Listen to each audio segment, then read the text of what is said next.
Hello, hindi naman. Let's see. Ito po yung ating theme this morning. What makes a Christian a thief? What makes a Christian a thief? Paano ang isang Kristiyano ay nagiging isang magnanakaw? Kung tawagin natin ito ay Christian robber. Isa siyang Kristiyano na magnanakaw. So may mga binabanggit dito, sabi nga natin ay may mga nag-comment dyan, sabi nila, mayroon daw palang Christian robber. May mga nag-PM sa akin, isa sa mga nag-PM sa akin ay ang aking himag, si Sister Pressy, sabi niya, Pastor, di ba tinutukoy mo dyan ay tungkol sa mga Kristiyano magnanakaw, yung mga hindi nagsusuri ng tithes at saka offering. Sabi ko, hindi yan yun. Bagamat totoo yun, na may mga magnanakaw na Kristiyano na hindi nagsusuri ng tithes offering, sabi ng Malakias chapter 3, dito ay iba po ang tinutukoy. Kaya pag-aralan natin, ano ba yung mga ninanakaw ng Kristiyano dito? Bakit siya nagiging mukhang magnanakaw? Tandaan po natin na magnanakaw ay hindi papasok sa langit. Amen? Kung tanongin mo katabi, magnanakaw ka ba? Hindi ka makapunta sa langit. So dito, what makes a Christian a thief? So, sabi dito kasi ng kwento, John chapter 12, before the Passover, 6 days before the Passover yan. Ang gusto kong pansinin nyo, yung scenario, what was the scenario at that time? At that time, there was a dinner was given at Bethany to honor Jesus. Take note. A dinner was prepared because of the Jewish Passover, ito yung Passover feast, pinaghanda nila si Jesus dahil pumunta sa Betania. Ang ginawa nito si Martha, di ba sabi natin, si Martha ay abala-abala lagi sa kusina, kaya nag-serve siya ng best food. Si Maria naman, dahil lagi nasa pala ng Panginoon, she gave her best. Ano ginawa niya? Binuhusan niya ito ng pabango, at pagkatapos ang sabi ng Bible, siya naman, ay pinapahid niya yung kanyang buhok. Ano ang relevance nito? Maliliwanag mo natin mamaya. Kaya lang, pansinin niyo, dito, she poured it on Jesus' feet and wiped from them with her hair. The house was filled with the sweet smell of the perfume. Now, ang nakakatuwa, si Judas, hindi siya natuwa. Could you imagine? But Judas didn't like what married him. Some people are like that. When you do something good for the Lord, people will protest. Some people will try to protest to what you're doing. Hey, bakit mo ginawa yan? May mga ganon. Sa ibang mga churches, yung mga bagong Christian na mga maiinit sa Panginoon, pinuprotesta ng mga matatagal na. Wala din yan. Sa umpisa lang yan, itatagal. May mga ganon. Now, dito, gusto kong pansinin niyo, he was one of Jesus' disciples later. He was going to hand Jesus over to his enemies. Pero Judas said, why wasn't this perfume sold? Bakit hindi ito binenta? Why wasn't the money given to poor people? It was worth a year's pay. So, ibig sabihin, ang halaga niyan ay higit pa sa isang taong sweldo ng isang pangkaraniwan na tao sa panahon ng mga Hudyo. So, he didn't say that because he cared about the poor. He said it because he was a what? He didn't say that because he cared about the poor. He said that because he was a thief. So, magnanakaw. Sabi nito, Judas was in charge of the money bag. Siya yung treasurer. Siya yung mahambak nung kanilang pondo. At ang sabi nito, he used to help himself to what was in it. Kinukupitan niya. Kumukuha siya anytime na kailanganin niya. So, sabi ni Jesus, leave her alone. Jesus replied. Again, verse 8 yan, makita niyo. So, sabi niya rito, you will always have the poor among you, but you won't always have me. Mga kapatid, I want you to listen very carefully to this message because I know God has something for us this morning. Sapagkat ito po ay may kinalaman sa ating buhay, pananampalataya sa kasalukuyan. Maybe you are not the physical thief, hindi ikaw yung physical o literal na magnanakaw. But there are things in your Christian life that you rob from the Lord. There are things that God has given you that you supposed na dapat pagtapatan mo to, pero hindi mo ginawa. And the Lord is telling you, you're a thief. So shall we pray? Lord, we thank you for this morning. And as we are studying your word, we ask you, Lord, na i-open niyo po ang aming mga puso, ang aming isipan, that we may understand your word. We also answer your forgiveness of all the sins that we have committed. Kung nakarang araw, Panginoon, kanina, sa mga sandaling ito. By your grace, Lord, nalangin po namin Gawin niyo po kaming katanggap-tanggap sa harapan. Gawin niyo kaming karapat-dapat. Salamat po. Nadalangin namin ang iyong banal na Espiritu na mamuna, mangusap sa amin. We welcome your Holy Spirit.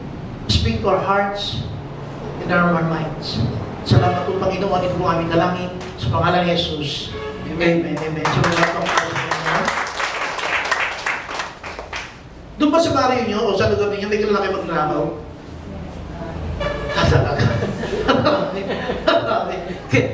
Can you name them? Parang hirap sabihin, ano? Pero at least, may alam kayo. Di ba? Pagdating sa nakawan, may kilala kayo mga magnanakaw. Hello? Kaya lang, di ba, ang hirap magsalita. Kung yung taong yan ay talagang magnanakaw, sapagkat sasabihin ko, baka balikan ka. Yung magturo ka lang na yung tao yan ay halimbawa adik, yung lagot ka dyan. Baka mauna ka pang itokhang niya. So dito ang gusto ko sabihin ay, ang pagnanakaw ay isang bagay na hindi magandang pakinggan. Masakit sa tenga. But I would like to share to you ay isang factory supervisor. Isa siyang supervisor sa isang factory at siya ay supervisor ng mga mekaniko sa isang motor pool sa isang pabrika. So, sa isang pabrika, meron silang motor pool. Sabi ng motor pool ay lahat ng mga sasakyan nila ay ginagawa doon sa isang area na yun. Pang deliver o kaya ginagamit sa mga transportation patungkol sa kumpanya. Meron silang motor pool na lahat ng sasakyan na doon. At sila ang mga gumagawa pag may sira, may mga i-repair, may babaguhin. Sila yung gumagawa. Meron isang Christian who happened to be a deacon or an elder. Isang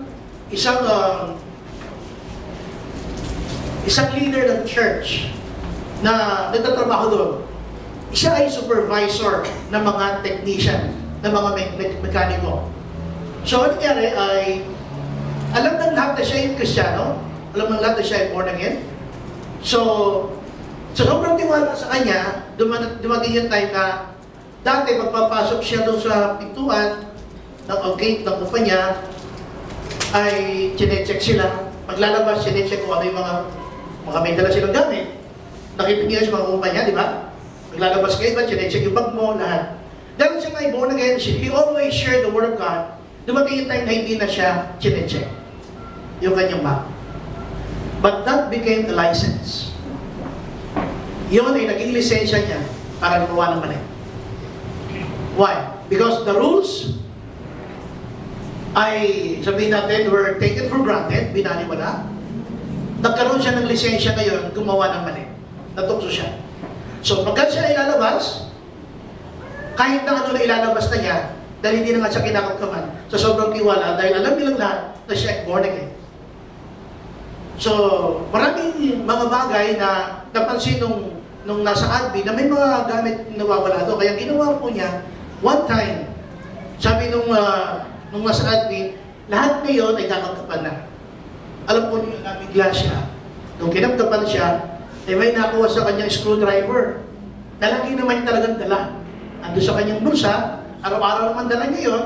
Kaya lang, dahil nga walang permission, walang request, walang out-sleep, ay ang tawag sa kanya, ay nakasuhan siya ng pagnanakaw.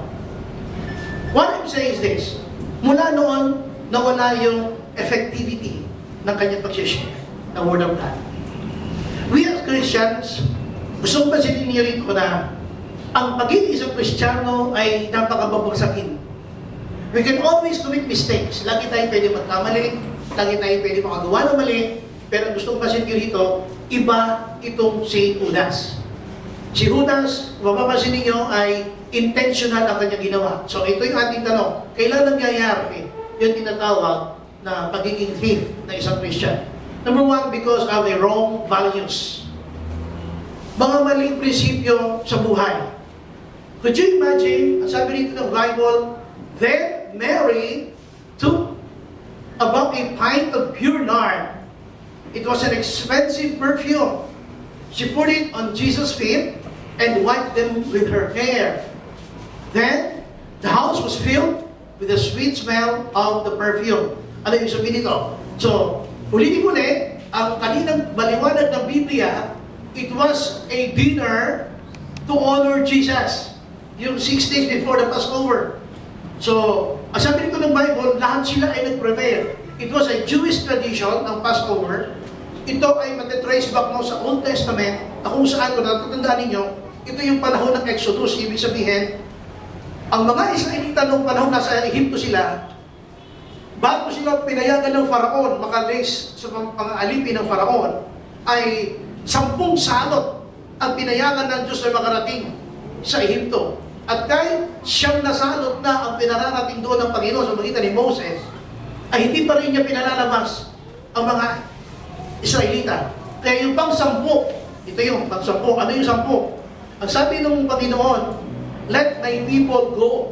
Hayaan mo aking mga anak, mga Israelita ay makalis.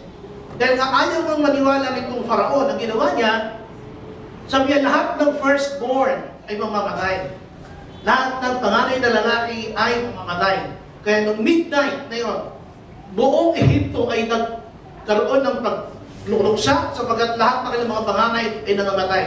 Doon lamang lumambot ang puso ng Faraon. Kaya nung sinabi ng Panginoon sa pagitan ni Moses, let my people go. Kaya sila ay nakalabas. No. So, nung makalabas sila, ang sabi ng Bible, ito ay inyong aalalahanin. Yun yung tatawag na Passover. Ngayon, bakit? Nung dumating ang salot na yan nung gabi ng yung midnight, nung madaling araw na yan ng gabi, ay hindi namatay yung mga panganay ng mga Israelita. Sapagat ang bili ng Panginoon kay Moses, sila ay magpapatay ng isang tupa at pagkatapos yung dugo nun ay iyong ipapahin sa pinto ng mga Israelita para lalagpasan, Passover, lalagpasan ka ng salot, hindi ka makakaranas ng salot. At ang buong Ehipsyo ng panahon na yan ay dumatas ng salot at nangamatay ang kanilang mga panganay. But yung sa mga anak ng Panginoong mga Israelita na nagpahid ng mga dugo na yan sa kanilang mga pintuan at mga bintana, hindi sila inabot ng salot. Yun yung tinatawag ng Passover feast or Feast of the Passover. Kaya nga dito, sabi ng Bible, ang piyesta ng Passover o Feast of the Passover o Passover feast ay pinagdiriwang hanggang sa ngayon ng mga Hudyo. Sapagat naaalala nila kung paano ang Panginoon ay hindi pinayagan na mapatay ang maraming mga Hudyo ng panahon ng lumang tipan. So, it was a great Jewish celebration. Then ito, si Jesus, 6 days before the Feast of the Passover was about to arrive, dumating siya doon sa lugar na yun. At pagdating ngayon, sila ay nag-prepare ng dinner para sa kanya, at everybody gave their very best. One was Martha. Alam natin ang kwento kay Martha. Abalang-abala ka sa maraming bagay, natatandaan niyo? Kaya, siya, dahil nga siya ay laman ng kusina, the only thing she can offer was to give her very best. It was food. Yung kasi ang best niya, food, yun ay galing sa kusina. Ang mga babae, hanggat maaari, ay hindi pareho ng buhok ng lalaki.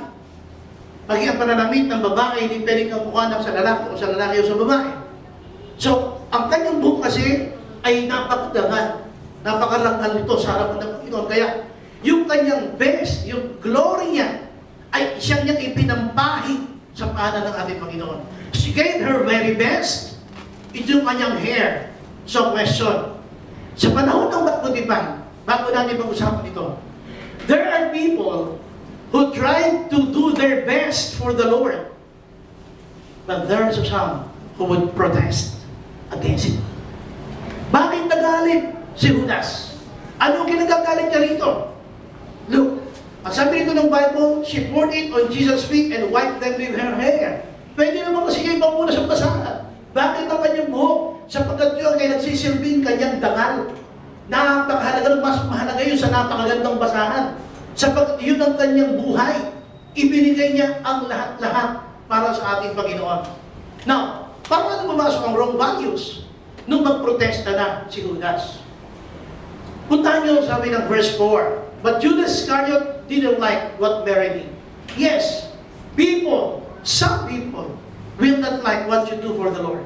May mga tao talaga hindi magugustuhan na ginagawa mo sa panahon na yun kapag ikaw ay naglilingkod sa Panginoon. Yung iba dyan ay kakantsawan ka pa, lalo-lalo na kung ikaw halimbawa ay naglilingkod sa Panginoon, sasabihin nila, umattend ka na ng linggo, meron ba kayong Martes? Baka namagpas na kayo sa langit niya? Nakarinig na kayo ng gano'n? Umattend ka na ng umaga, meron ba kayong hapon? Baka naman na magkaksalubong na kayo ng mga anghel niyan. So masyadong ang pinoprotesta yung gagawa mo ng best. Actually, hindi lang ganyan eh. Kahit sa school, you try to do your best and you will see people who will try to distract you with your focus. Dito kasi dinidistract niya yung focus ni Mary. Halimbawa, may dala kang aklat. Kita-kita kayo mga magkakaibigan kayo. Ano ba yan? Pansyado ka ng pa-genius? Huwag nang masakit yan. Nakakita na kayo mga kaibigan? Huwag ka naman basa. Natuloy siya na okay, madali na isa. Naghahanap sila ng sagot. So what I'm saying is this. Maraming Judas sa panahon natin ngayon. You can find them inside the church. You can find them inside your house. You can find them inside your neighborhood. You can find them inside your office. When you do something for the Lord, when you do something good, you give your best, people will try to deny you. This is what Jesus said kay Peter, kay Judas. Kaya sabi niya rito, but Judas Iscariot didn't like what Mary did. Kaya dito sabi niyo, why wasn't this perfume sold? Tingnan niyo ha, hindi pa naman napakasambahin nito si Judas. As I was trying to read this, at habang pinag-aaralan ko ito, sinishare ko ito kay Sister Rose. Alam niyo ba kung gaano kahalaga yung pure nard na tinatawag? Yung pure nard na yan, ang halaga po niya ay kung ang sweldo ng isang minimum na empleyado ay 12,000 isang buwan, sabay natin 10,000 na lang. Kung sa panahon natin ngayon ay 120,000, halimbawa natin ang isang taon na yung sweldo, sa sweldong 10,000 isang buwan, higit pa dyan ang halaga niya. At kung ito ay ibebenta mo, sabi nga ni Judas, ito ay yung halaga niya, pwede mo bang ibigay sa mga mahihirap? Mali ba siya? Ulit. Mali ba yung sinasabi niya na pwede naman yung ibenta, ibigay sa mga mahirap? Tanong, mali ba siya? Tama, di ba? So, ibig sabihin, pwede gawin yun. Pero, alam ng Diyos yung puso niya. At sabi dito ng Bible, kung mapapansin ninyo, sabi ni Jesus, leave her alone.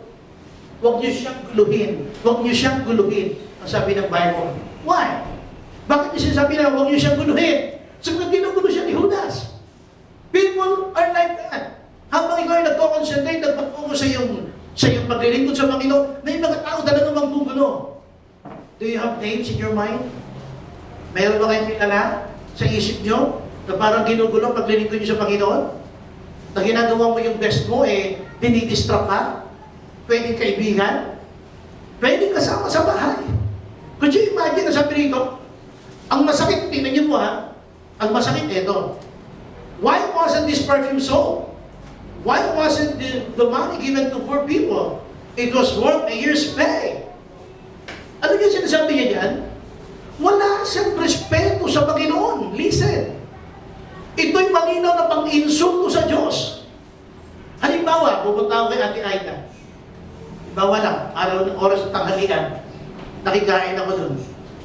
Tapos may dadating siya, halimbawang anak, nakita, kumakain ako. Sabihin sa mama niya, Ma, ba't ka nagsasayang ng pagkain? Kumakain ako, sabihin, Ma, ba't nagsasayang ka ng pagkain? Pinakakain sa akin, sabihin, nagsasayang siya ng pagkain? Ano ba naramdaman ko? Halimbawa kayo, sige nga. Pumunta kayo halimbawa sa bahay ni Ate Win. Tapos pinakakain niya kayo. Di kumakain ka naman ngayon. Sabihin ni Sharon, Ma, ba't ka nagsasayang ng pagkain? Ano mararamdaman niyo? Did you feel good? Ganitong insulto ginawa dito ni Judas sa Panginoon. Ba't ka nagsasayang? Nagsasayang para sa Panginoon, sasayang? When you do something for the Lord, hindi yan sayang. Kaya I'm always very keen. Sabihin, masyado akong metikuloso. Pag sinasabi niyo yung salitang spend, narinig niyo naman yung salitang, I spend time with the Lord? Hello? Narinig niyo ba yung salitang yun? Never ever use the word spend in serving Jesus. You're not spending, you are investing. Hindi ka nag-spend, hindi ka nagsasayang. Pero that's how other people use it. They're spending time with the Lord. How would you spend your weekend? Well, I'll just attend the church. No, you're not spending your time in the church. You are investing your time para sa Panginoon. At dito, hindi yun naiintindihan ni Judas. Ang takip nyo naman, wala ka respeto sa ating Panginoon because of wrong values. Why? Because his mind was concentrated on the things on earth, hindi sa mga bagay na panlangit. Wala siyang pakialam doon. Kaya kung iisipin niyo mabuti, sabi niya, why wasn't this perfume sold? Bakit dito binenta? Mukha siyang concerned. Pero ang totoo, siya din naman ang nagbenta sa Panginoon ng 30 pieces of silver. Remember? Di ba, binenta niya Panginoon 30 pieces of silver? Alam niyo ba kung gaano mahalaga ang 30 pieces of silver sa panahon natin ngayon? I was trying to make a research. Yung 30 pieces of silver sa panahon natin ngayon, ang equivalent ko sa dollars is $4,000. $3,800 to $4,000 approximately. Ganun ang halaga ng pagkakabenta niya sa Panginoon. Not a big money. It will never change your life, that kind of money. But he was able to sell Jesus sapagkat na ang utak niya ay puro pakinabang. Ganito ang ginawa niya. Mukha lang siyang concerned, pero hindi pala siya concerned. Kaya ang mapapasin niyo rito, si Judas, pasaway. Sabihin mo sa katabi mo, pasaway ka ba? Si Judas pasaway. At titiyakin ko sa inyo, lahat ng pasaway, susuway. At yan ang ginawa niya rito. Now, tingnan niyo mabuti, napakahalaga yan. Now, ang isang maganda lang dito, ay ito sinabi ng Panginoon, leave her alone. Now, I'll explain to you later. Ibang bahagi yan. Kung tayo na number 2. So number 2, tingnan niyo yung tsura ni Judas. Mukha talagang Judas. Direct mo, tsura ni Judas. Mukha talagang Judas. So, wrong values. Mali yung kanyang mga pagpapahalaga. Ano yung pangalawa? It's because of the wrong virtues. Pag sinabi mong virtue, meaning high standard of moral. Pag sinabing virtue, high standard of moral. Yan pag sinabing virtue. Kaya lang ito kanya, wrong virtues. Mali yung focus na sinasabi niyang moralidad. Kaya dito mapapansin niyo, sabi niya, he didn't say that because he cared about the poor. He said it because he was a thief. Sinabi niya ito sapagkat siya ay magnanakaw.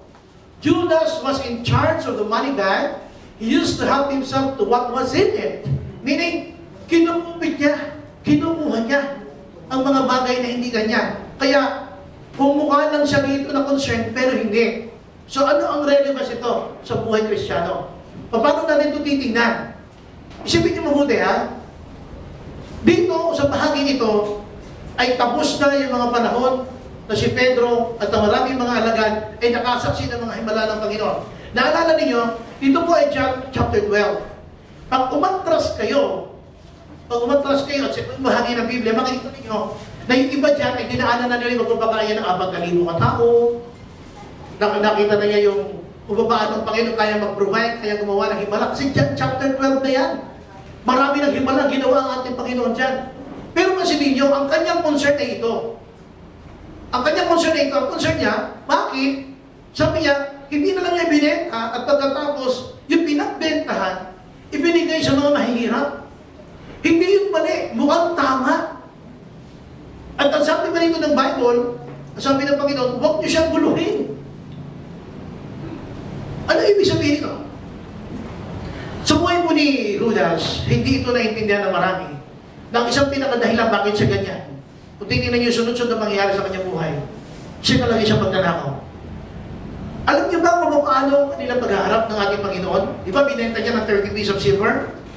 Pagkatapos siya ibenta ng 30 pieces of silver, saan siya nagpunta pagkatapos? Di ba nagpunta siya sa Garden of Gethsemane? Doon niya itinuro kung nasaan ang ating Panginoon Jesus. Naalala niyo? So pagdating niya doon, anong sabi? Ano sabi niya doon sa mga manguhuli sa kanya? Ang hagkag ko ay siya na nga. Tama? So, hinagkan niya ito at nagulat pa ang Panginoon nung siya ay hinuli. Pakita ko sa inyo yung kanilang showdown. Yan o. It was a face-to-face showdown. Tignan yung tsura nito ni Judas. Ito si Judas ha, hindi siya yan ha. Ito yan o. Ito yung manghumuli sa kanya. Ito si Judas. Kung mapapansin niyo mabuti dito, Mukha siya concerned, pero trinaydor niya ang ating Panginoon. At ang sabi rito ng Bible, kung titignan niyo mabuti, yung kanilang face-to-face showdown, tingnan niyo kung ito ang talagang ating Panginoon, bagamat hindi siya yung totoo yan, gumanap lang yan dyan. Look at the face. Para siya sabing, Judas, bakit? Di ba concerned ka doon sa maraming bagay na sabi mo pag mahirap? Bakit ibinebenta mo ako ngayon? Judas, bakit? May face-to-face showdown sila eh. Alam nyo, hindi nga kumurap dyan si Judas eh. Hindi siya kumurap. Di ba may kasabihan tayo? Ang tao nagsisinungaling daw, tingnan mo sa mata. Eh, ito sanay. Sanay na sanay. Wala nang kakurap-kurap yan eh. Ibig sabihin pala, yung mga taong mga may kasalanan sa iyo, o sino mang tao na gumagawa ng mali, ay pwede rin makatitig sa iyo. Hello? Kaya dito, face-to-face showdown sila. Eh, balikan natin yung NAR na sinasabi natin. Ano yung wrong virtues dito? He was in charge of the money. Ang sabi ng ating Panginoon, tingnan nyo ha, ang mga mahihirap, sabi niya, ay lagi niyong kasama. Pero ako, sabi niya, ay hindi. Sapagat yun yung kanyang pagpapahid ng kanyang ng babango sa paanan ng Panginoon ay paghuhugas niya ni Maria at na paghuhugas niya ng pagpupunas ng kanyang buhok ay prinotest ng matindi nito si Peter. Sipin niyo mabuti. Sipin niyo mabuti.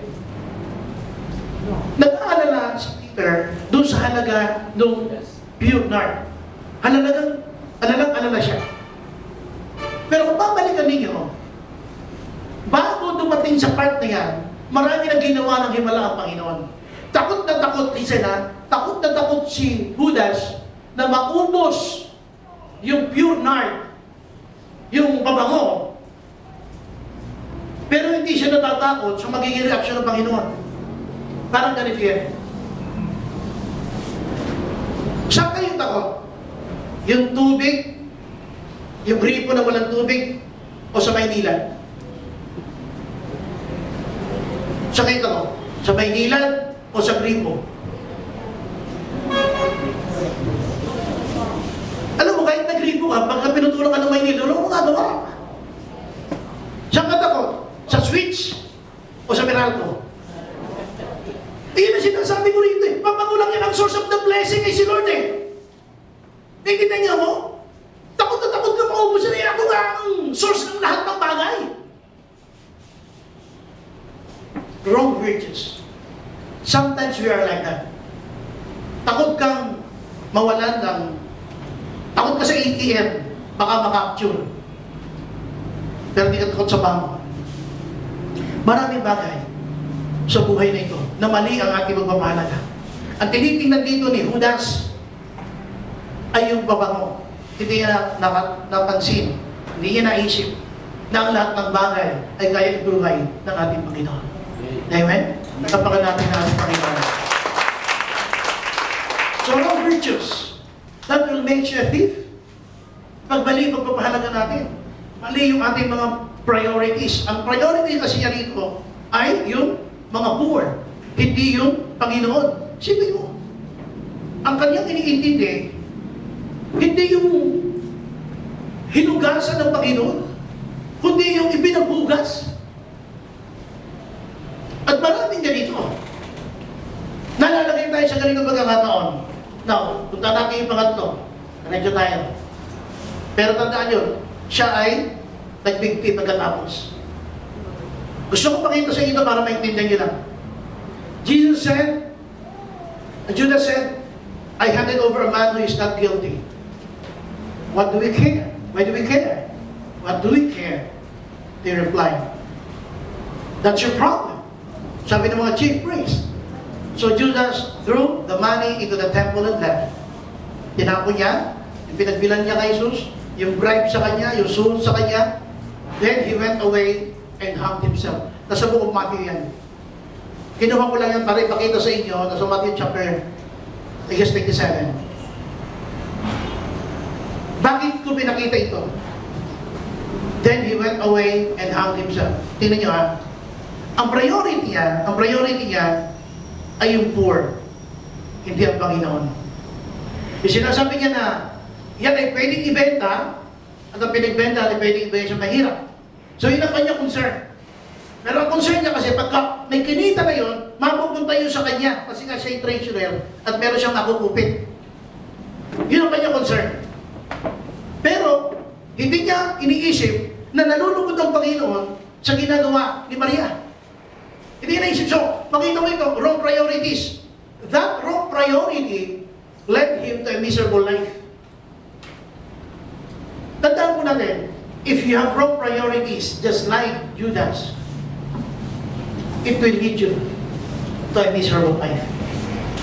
Subukan ninyo ang buhay na ito na huwag niyo isamang prayer sa pang-araw-araw. Huwag niyo isamang magbabasa ng Bible pang-araw-araw. Subukan niyo na huwag mag-pray sa loob ng isang buwan. Don't make God your priority, for example, and see what will happen to you. Subukan mo isang buwan, huwag kang matay ng church. Huwag kang matay ng Bible study mo na. Huwag kang gumawa ng kahit anong mga bagay na para sa Panginoon. And you will see what will happen to you. Ang mga maling prioridad will lead you to a greater damage. Dito, tinan nyo ha, dito pinag-uusapan pa lang natin, pure nard, yung alaga ng pabango. Hindi niya nakita yung grabe si Maria. Ang mahal doon ginawa para kay Lord. You should be encouraged, inspired, and even challenged. Pero what happened? Prinotesta pa niya. And you can always expect people to be like that. When you do your best, people are protesting.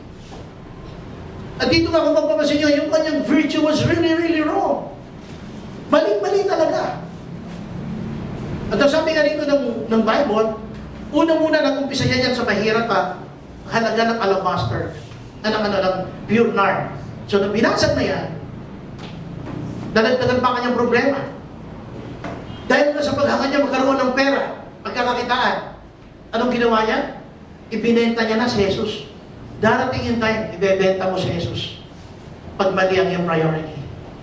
People follow Jesus because they want something from Jesus, not because they need Jesus in their lives.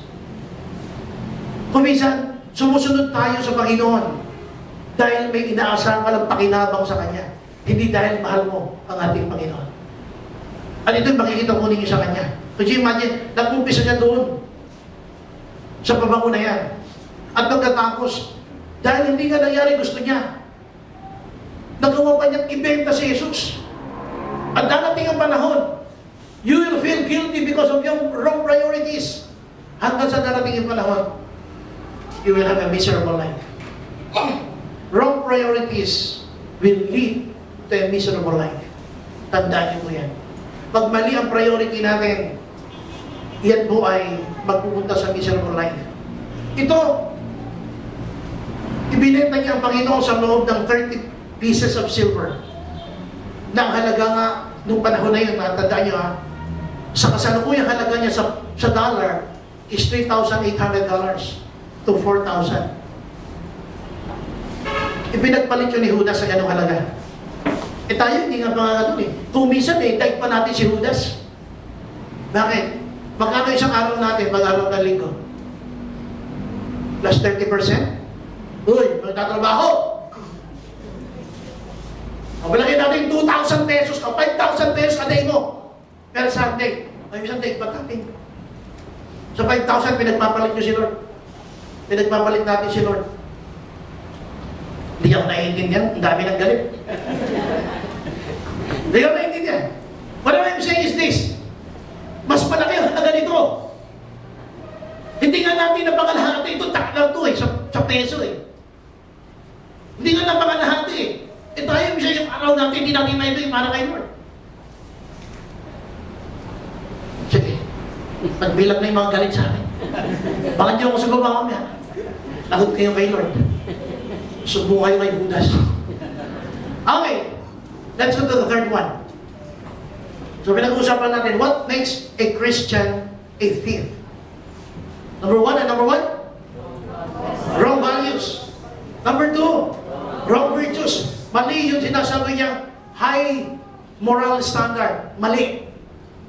Imbis na dapat ay ang kanyang tingnan ay ang Panginoon, ang tinignan niya ay yung mga mahirap dahil pag binenta, magkakapera siya at may makukupit siya. Yun ang kanyang plano. Ano yung pangatlo? Wrong venue. Why? Ang Panginoon sa inyo, bakit nagkaroon ng wrong venue? Di ba kung sinabing venue, ito yung lugar na pinagtatausan na kung ano-ano. When you say venue, it's a place where you have to hold something, to conduct something, to do something. Tingnan nyo, paano magpapanagpo? Paano magpapanagpo sila? Unang-una, sabi ni Judas, but Judas Iscariot didn't like what Mary did. He was one of Jesus' disciples. Look, ang ganda ng description kay Judas. Judas Iscariot didn't like what Mary did. Hindi na gusto ginawa ni Maria. But take note, who was Judas? He was one of Jesus' disciples. If there was somebody who should be more concerned on Jesus, it should be him. Kung meron man mas dapat concern sa Panginoon, siya dapat yun. Eh mabuti pa nga si Maria, concerned siya. Pero dito, wala siyang pakialam. Paano magpapanag po? Tignan niyo ha. Itong si Judas, na sinasabi ng Bible, he didn't like what Mary did. He was one of Jesus' disciples. What else? Itong si Judas din, who later will going to hand Jesus over to his enemies. Ito ayaw eh. Yung pinagpalit ka sa 30 pieces of silver. Kaya mapapasin niyo mabuti mo, sunod-sunod no? Binanggit talaga ng bukod dyan. Kung anong klaseng tao itong si Judas. Pa-concern ka ba? Yung pala naman, ibebenta mo si Lord. Maraming ganyan. Even Christians, even workers. Tayo mga worker, ganyan tayo. We care so much for the ministry, for the church. We don't care more on what the Lord is telling us.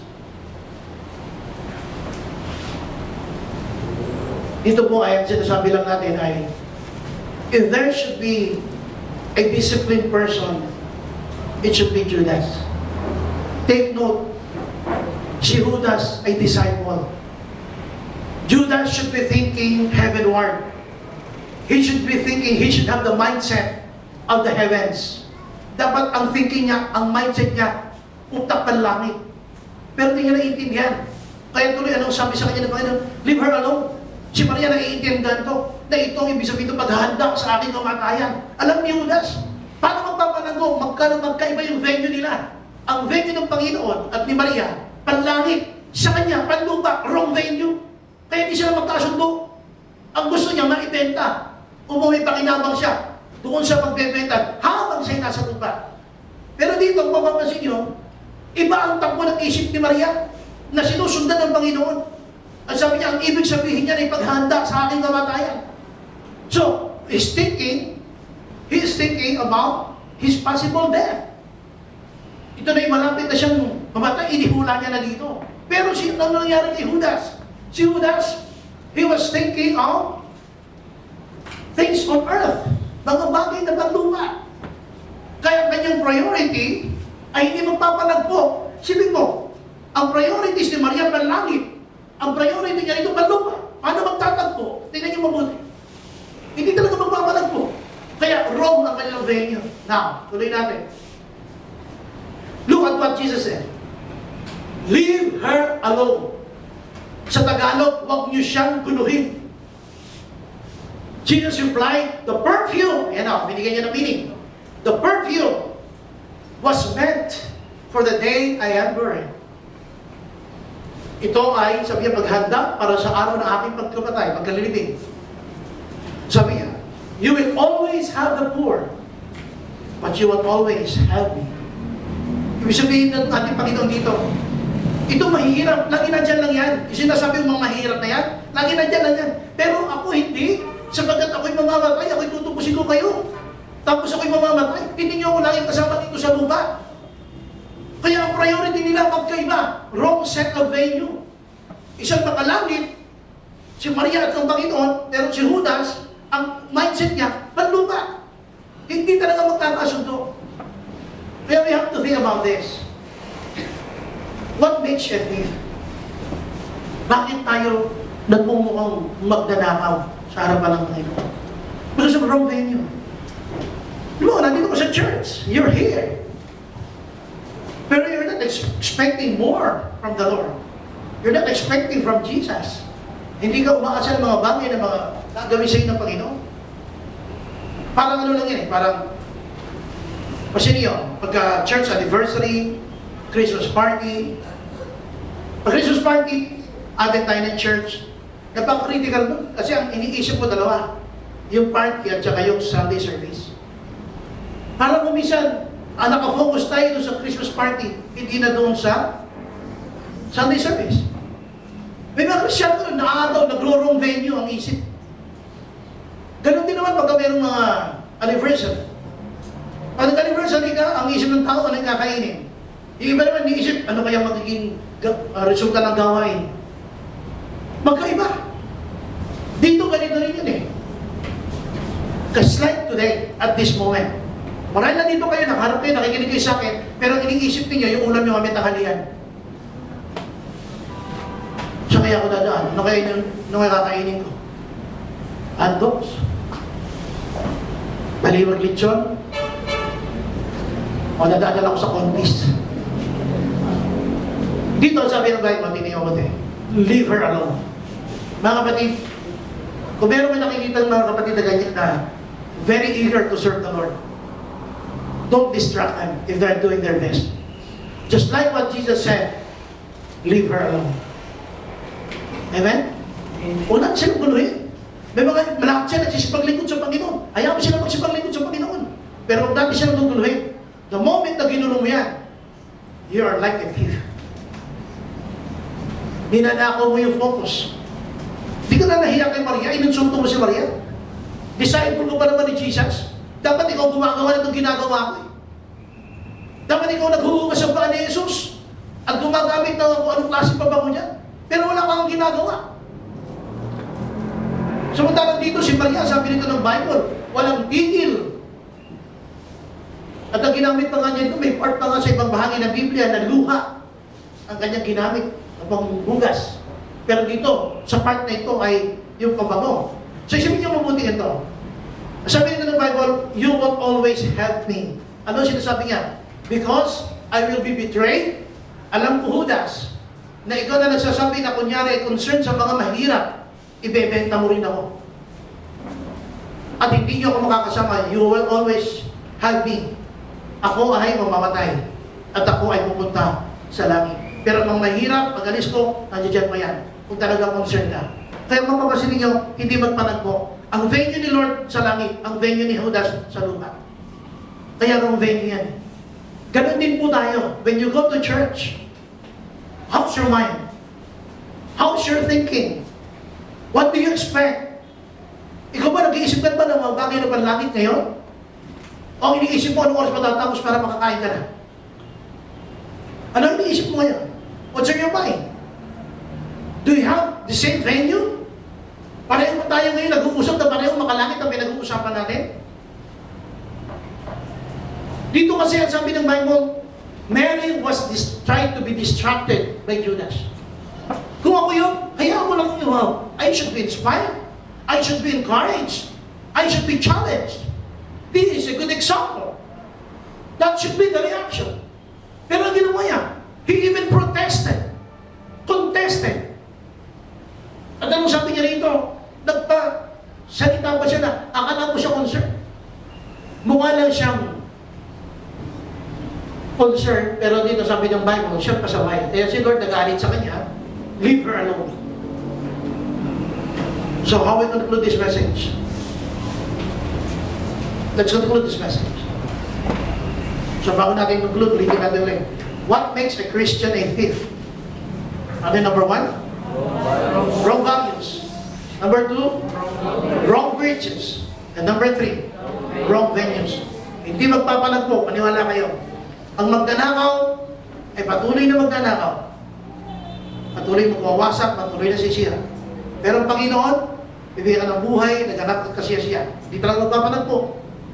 Now, ito yung ating tanong. Wrong priorities will make your life miserable. Remember that, guys. Pag si Lord hindi mo inuna, just like Judas, ang utak niya, mukha lang siya concerned. Pwede palang isang disciple, tagasunod ni Kristo, pero hindi siya ang iyong priority.